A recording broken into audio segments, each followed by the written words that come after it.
Thank you very much. My fellow Americans, good evening. Let me begin by congratulating the team at NASA and our brave astronauts on the successful launch of Artemis II. It was quite something. It will be traveling further than any manned rocket has ever flown and will very substantially pass the moon, go around it, and come back home from a distance that has never been done before. It's amazing. They are on the way, and God bless them. These are brave people. We want to God bless those four unbelievable astronauts. As we speak this evening, it's been just 1 month since the United States military began Operation Epic Fury, targeting the world's #1 state sponsor of terror, Iran. In these past 4 weeks, our armed forces have delivered swift, decisive, overwhelming victories on the battlefield. Victories like few people have ever seen before. Tonight, Iran's Navy is gone. Their Air Force is in ruins. Their leaders, most of them terrorist regime they led, are now dead. Their command and control of the Islamic Revolutionary Guard Corps is being decimated as we speak. Their ability to launch missiles and drones is dramatically curtailed, and their weapons, factories, and rocket launchers are being blown to pieces. Very few of them left. Never in the history of warfare has an enemy suffered such clear and devastating large-scale losses in a matter of weeks.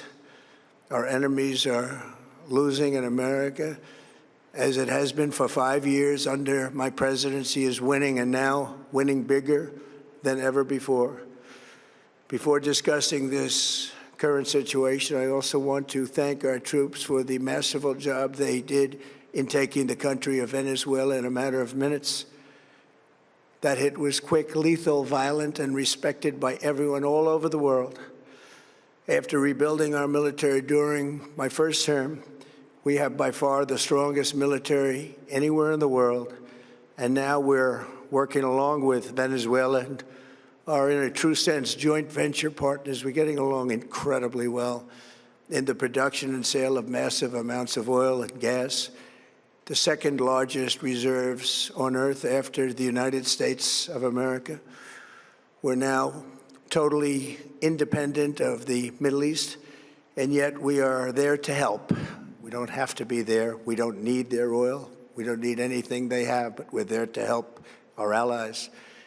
Tonight, I want to provide an update on the tremendous progress our warriors have made in Iran and discuss why Operation Epic Fury is necessary for the safety of America and the security of the free world. From the very first day I announced my campaign for president in 2015, I have vowed that I would never allow Iran to have a nuclear weapon. This fanatical regime has been chanting death to America, death to Israel for 47 years. Their proxies were behind the murder of 241 Americans in the Marine barracks bombing in Beirut, the slaughter of hundreds of our service members with roadside bombs.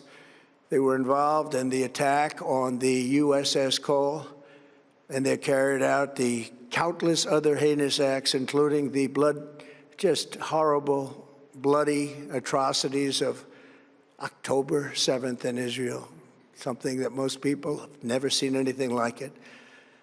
This murderous regime also recently killed 45,000 of their own people who were protesting in Iran. 45,000 dead.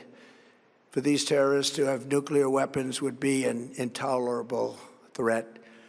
The most violent and thuggish regime on earth would be free to carry out their campaigns of terror, coercion, conquest, and mass murder from behind a nuclear shield. I will never let that happen, and neither should any of our past presidents. This situation has been going on for 47 years and should have been handled long before I arrived in office. I did many things during my 2 terms in office to stop the quest for nuclear weapons by Iran. First, And perhaps most importantly, I killed General Qasem Soleimani in my first term. He was an evil genius, brilliant person, a horrible human being, however, the father of the roadside bomb. And he lived just horrible, what he did. Iran would have been perhaps in far better, stronger position. Had he lived, we would have had probably a different conversation tonight. But you know what? We'd still be winning and winning big. And then, very importantly, I terminated Barack Hussein Obama's Iran nuclear deal, a disaster. Obama gave them $1.7 billion in cash, green cash. Took it out of banks from Virginia, D.C., and Maryland, all the cash they had. He flew it by airplanes in an attempt to buy their respect and loyalty, but it didn't work. They laughed at our president and went on with their mission to have a nuclear bomb. His Iran deal would have led to a colossal arsenal of massive nuclear weapons for Iran, and they would have had them years ago, and they would have used them. It would have been a different world. There would have been no Middle East and no Israel right now, in my opinion, the opinion of a lot of great experts, had I not terminated that terrible deal. And I was so honored to do it. I was so proud to do it. It was so bad right from the beginning. Essentially, I did what no other president was willing to do. They made mistakes, and I am correcting them. My first preference was always the path of diplomacy, yet the regime continued their relentless quest for nuclear weapons and rejected every attempt at an agreement. For this reason, in June, I ordered a strike on Iran's key nuclear facilities, an Operation Midnight Hammer. Nobody's ever seen anything like it. Those beautiful B-2 bombers performed magnificently. We totally obliterated those nuclear sites. The regime then sought to rebuild their nuclear program at a totally different location, making clear they had no intention of abandoning their pursuit of nuclear weapons. They were also rapidly building a vast stockpile of conventional ballistic missiles and would soon have had missiles that could reach the American homeland, Europe, and virtually any other place on Earth. Iran's strategy was so obvious. They wanted to produce as many missiles as possible, and they did, with the longest range possible. And they had some weapons that nobody believed they had. We just learned that out. We took them out. We took them all out so that no one would really dare stop them. And their race for a nuclear bomb, a nuclear weapon like nobody's ever seen before. They were right at the doorstep. For years, everyone has said that Iran cannot have nuclear weapons. But in the end, those are just words if you're not willing to take action when the time comes. As I stated in my announcement of Operation Epic Fury, our objectives are very simple and clear. We are systematically dismantling the regime's ability to threaten America or project power outside of their borders. That means eliminating Iran's Navy, which is now absolutely destroyed, hurting their Air Force and their missile program at levels never seen before, and annihilating their defense industrial base. We've done all of it. Their Navy is gone. Their Air Force is gone. Their missiles are just about used up or beaten. Taken together, these actions will cripple Iran military, crush their ability to support terrorist proxies, and deny them the ability to build a nuclear bomb. Our armed forces have been extraordinary. There's never been anything like it militarily. Everyone is talking about it, and tonight I'm pleased to say that these core strategic objectives are nearing completion. As we celebrate this progress, we think especially of the 13 American warriors who have laid down their lives in this fight to prevent our children from ever having to face a nuclear Iran. Twice this past month, I've traveled to Dover Air Force Base, and it's been something. I wanted to be with those heroes as they return to American soil, and I was with them and their families, their parents, their wives, their husbands. We salute them, and now we must honor them by completing the mission for which they gave their lives. And every single one of the people, their loved ones said, "Please, sir, please finish the job, every one of them. And we are going to finish the job, and we're going to finish it very fast. We're getting very close. I want to thank our allies in the Middle East, Israel, Saudi Arabia, Qatar, the UAE, Kuwait, and Bahrain. They've been great, and we will not let them get hurt or fail in any way, shape, or form. Many Americans have been concerned to see the recent rise in gasoline prices here at home.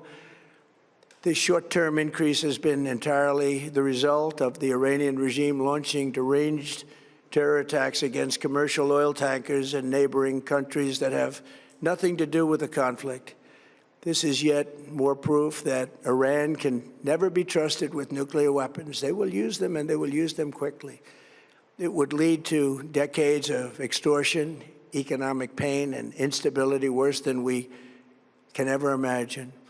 The United States has never been better prepared economically to confront this threat. You all know that. We built the strongest economy in history. We're going through it right now, the strongest in history. In 1 year, we've taken a dead and crippled country. I hate to say that, but we were a dead and crippled country after the last administration and made it the hottest country anywhere in the world by far, with no inflation, record-setting investments coming into the United States, over $18 trillion, and the highest stock market ever, with 53 all-time record highs in just 1 year. It all positioned us to get rid of a cancer that has long simmered. It's known as the nuclear Iran, and they didn't know what was coming. They've never imagined it. Remember, because of our Drill Baby Drill program, America has plenty of gas. We have so much gas. Under my leadership, we are #1 producer of oil and gas on the planet, without even discussing the millions of barrels that we're getting from Venezuela.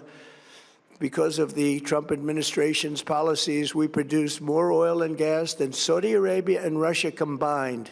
Think of that, Saudi Arabia and Russia combined. And that number will soon be substantially higher than that. There's no country like us anywhere in the world, and we're in great shape for the future. The United States imports almost no oil through the Hormuz Strait and won't be taking any in the future. We don't need it. We haven't needed it, and we don't need it. We've beaten and completely decimated Iran. They are decimated, both militarily and economically and in every other way. And the countries of the world that do receive oil through the Hormuz Strait must take care of that passage. They must cherish it. They must grab it and cherish it. They can do it easily. We will be helpful, but they should take the lead in protecting the oil that they so desperately depend on. So to those countries that can't get fuel, many of which refuse to get involved in the decapitation of Iran, we had to do it ourselves. I have a suggestion. #1, buy oil from the United States of America. We have plenty. We have so much. And #2, build up some delayed courage. Should have done it before. Should have done it with us, as we asked. Go to the Strait and just take it, protect it, use it for yourselves. Iran has been essentially decimated. The hard part is done, so it should be easy. And in any event, when this conflict is over, the Strait will open up naturally. It'll just open up naturally. They're going to want to be able to sell oil because that's all they have to try and rebuild. It will resume the flowing, and the gas prices will rapidly come back down. Stock prices will rapidly go back up. They haven't come down very much, frankly. They came down a little bit, but they've had some very good days over the last couple of days. We've done actually much better than I thought, but we had to take that little journey to Iran to get rid of this horrible threat. With our historic tax cuts, where people are just now talking about receiving larger refunds than they ever thought possible, they are getting so much more money than they thought. That's from the great, big, beautiful bill. Our economy is strong and improving by the day, and it will soon be roaring back like never before. It will top the levels that it was a month ago.